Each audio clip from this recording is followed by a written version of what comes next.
Be respectful, like, please. He starts singing like a mockingbird, one of them parrots that be in the cage that people be keeping as a pet. Girl, come with something harder, because I'm not going out without a fight.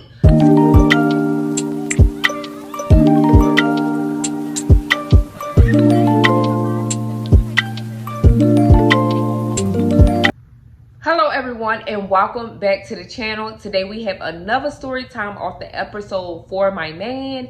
And you guys, don't forget to hit that subscribe button and that like button, and please share these videos because I have a goal by December 31st, and I'm trying to get to my 1,000 subscribers and 4,000 watch hours and continuous watching. But you guys, never mind that. Let's get started on this here particular story. Today we're going to talk about a girl named Denise, and Denise early on lost her father, so she was devastated and hurt. Denise really felt an emptiness in her heart because her dad was like her best friend, so she was kind of down about losing her dad. But of course, like we all do, life goes on and we have to deal with those issues and pain still, but still having to go on with life and wake up every day, every morning. And that's what Denise did. Even though she was like drained and down and just wanted her daddy back, she would still get up, go to work, do what she got to do, and come home. So now Denise is one day just chilling at home, and she's chilling at home, you guys, in her room, and she's strolling on social media because of course she's bored and that's all she got to do. So she's strolling on social media and wound up receiving a message, and she opened the message and it was some guy named Tim. And Tim just was telling her how beautiful she was and how he wanted to meet her and how he just wanted to cater to her and take her out. So Denise was like, hell, why not? I'm not doing that anyway. I'm not dating. Like, why not? So Denise agrees, like, yeah, we should go out and, you know, like, enjoy each other's company. So Tim agreed, Denise agreed, and they agreed on a date. And finally, they met up with each other on the date. So Tim is just, you know, basically telling Denise, like, I want to take care of you. I want to be your man. I want to treat you like the queen you is. Like, I believe you deserve the world, and I'm here to give it to you, baby.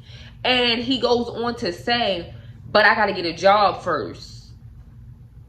Bruh, first of all, how are we even on a date and you don't have any money? But, you know, like, being 22 years old, Denise was like, that just went over her head.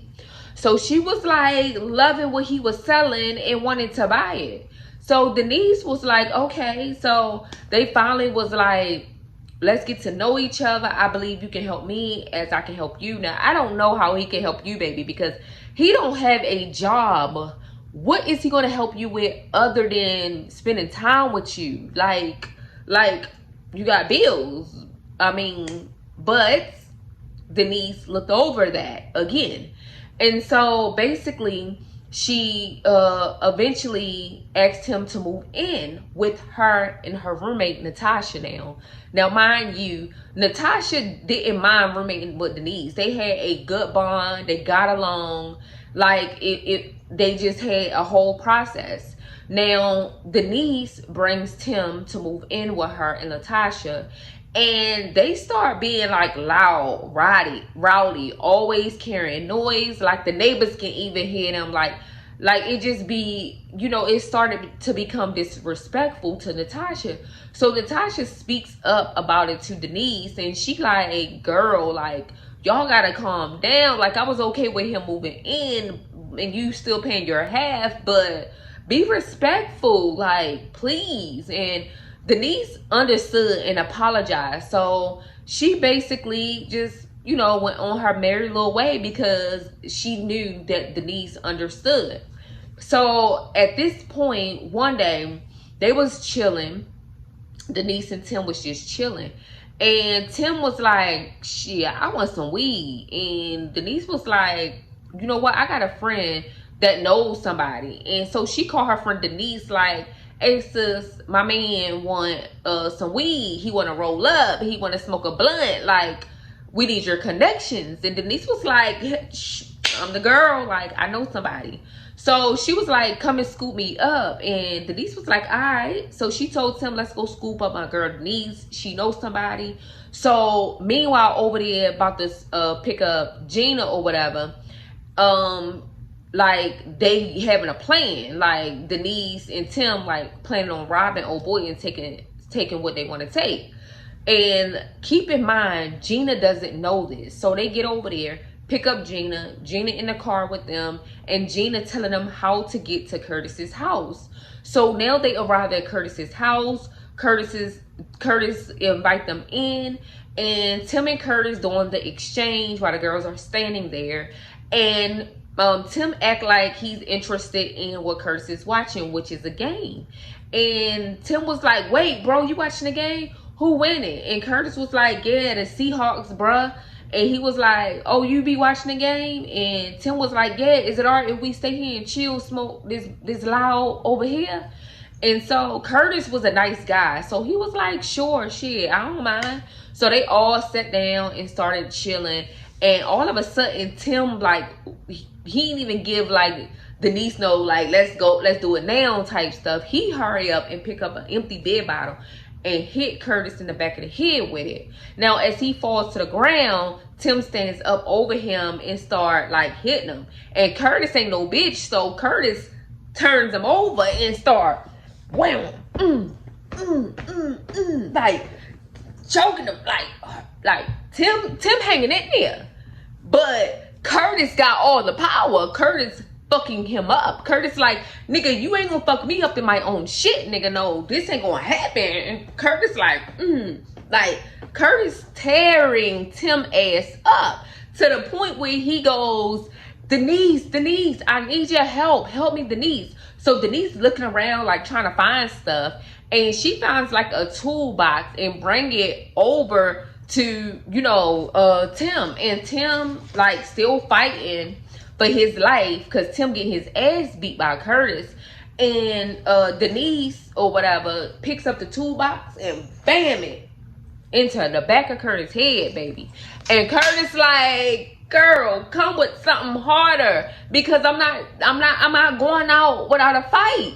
So Tim's still getting his ass whooped by Curtis. Curtis was like, let's go. Like, what's up? Like, he's going in. Like, you're not gonna fuck me up in my own house. Like, no. So then Tim like, Denise, I need you. So Denise runs over and finally she finds some scissors. She gets the scissors and stabs, like literally, like stabbing over and over again, Curtis in the neck. This is what Denise doing, just stabbing him in the neck. And she was like, let go my man, while her man here, Curtis here, and she like stabbing Curtis in the back. She's behind him. And so now at this point, Curtis falls to the floor. And old girl Gina is just still standing there, and she's still screaming like, girl, get your ass up out of that bitch because you might be next. Like, why are you still there screaming? Get your ass out of there and call the fucking police, or call the police. Do something because you don't even know if you're next. Like, you can't even trust them at this point. So Gina is still yelling, and she's still in shock because, again, she didn't know this shit was going to happen. And Denise just still standing there while Curtis falling to the floor. And then Tim like, what y'all standing there for? Grab whatever you can grab and let's get the fuck out of here. So at that point, Tim is trying to clean up all evidence, wipe down stuff, at the same time taking Curtis' stuff with the girls, and they taking stuff. He wipes down the stuff and they get the hell out of there at this point. So some days go by and Curtis's family like worried, like he's not picking up. Like, where is Curtis? So Curtis's brother goes to the house to check on him, and little and behold, Curtis is dead on the floor. So the brother instantly calls the police, recognize stuff has been missing, and when police and detectives and stuff get there, they pronounce Curtis already dead. But the brother states that it's things that are missing, so he probably had been robbed. So at this point, the brother give a list of things that is missing. And so now at this point, it's all over the news that Curtis has been killed and robbed. and a list of things are listed that are missing. And by this time, like, Denise and Tim are out of town. They already paid Gina to shut the hell up. And like, they all go their separate ways. Tim and Denise out of town. Gina is wherever she at. And the friend Tasha like happens to walk through the house now. And keep in mind, she wasn't there. She don't know what happened. Like, she only knew that they was going to go get like weed or whatever. So then next thing you know, she sees a laptop on the table, and she was like, damn, Denise got a new laptop? Cause I know this ain't Tim's, cause he ain't got no damn, he ain't got nobody's job. He ain't got no job. So this gotta be Denise's. And like a nosy roommate, she opens the laptop and sees Curtis' picture, and remember that she saw on the news that a guy named Curtis was robbed and killed, and a list of things that were missing. So she instantly know that this does not belong to Gina and something is wrong, and calls the police. Now police and everything get there. They check Gina and Tim's room and found all of this other stuff that belonged to Curtis. And now they're calling in like, yes, we got two suspects, one named Denise and the other one named Tim. They on the run. And yeah, and so they start searching ASAP. Like, they start searching everywhere, to the point where they find both of them, bring them in for questioning. Now when they bring them in for questioning, Tim already like in his feelings, like he already talking shit to them, because again, remember, he cleaned up the scene before leaving. So he already think in his mind they have no evidence whatsoever. So he's not talking, and he tells them like, look, I don't know why y'all questioning me, because all I did was buy weed from him and I got the hell on. He was still alive when I left, watching the game. And so they go, okay. Now at this point, the detectives did not even tell him like what they had. So they went and questioned Denise, and Denise was like, I mean, we bought weed, that was it. Like, I don't even know him like that. My friend Gina, the one who put us onto him, we went and bought the weed, got on.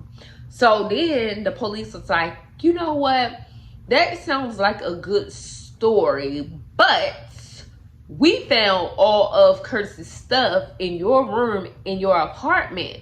Can you explain that? At that point, honey, Miss Denise started singing like a mockingbird, one of them parrots that be in the cage that people be keeping as a pet. She started talking, and she basically told the whole story, nothing but the true story, and wound up mentioning her friend Gina. Yup, the friend that she paid to shut the hell up. And so at that time, they bring Gina in, they question her, and her story and Denise's story adds up to the same exact thing. And so at that point, they arrest all three of them. And after they arrest all three of them, at this point, Tim is still not really talking, and they all go to trial. And Tim and Denise had trial together, and they said that Denise was like asking the judge, can she go give Tim a hug? And they would look at each other with these little googly romance eyes, and like they were still in their like love story stage. Look, even though they done did all of this stuff within 2 months. Like, you only knew him for 2 months, and now your life is in a jury's hand. Girl, bye. But the friend Gina was asked to testify against both of them, you know, to help her case, and she agreed to it, because again, Gina was just standing there. She didn't even know what was about to happen. Of course, she was guilty by association, but she didn't affiliate herself into like helping kill Curtis.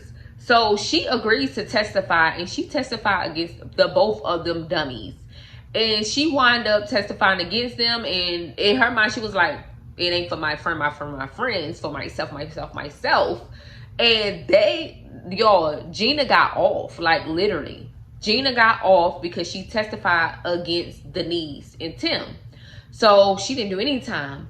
Now, at this time, Gina off, and now it's just Denise and Tim. So Denise and Tim still in trial, and finally when the jury goes back to like, you know, like had that discussion, 30 minutes later, like the prosecutor said he knew like instantly when they came out 30 minutes later that they was ready, that they was going to say guilty, because it was fast, and usually it take jurors like a while to agree. So baby, them folks came back. The judge was like, did we come to an agreement? And one of the jurors stood up and said, yes sir, we did. It didn't take us long, we did, we ready. And the judge asked the juror, like, what did y'all agree? And she was like, guilty, murder. So they both was charged with murder, and both of them got life. And y'all, like, you only knew old boy, Denise, girl, you should have did better. You got the book thrown at you. You got life for a 2-month date.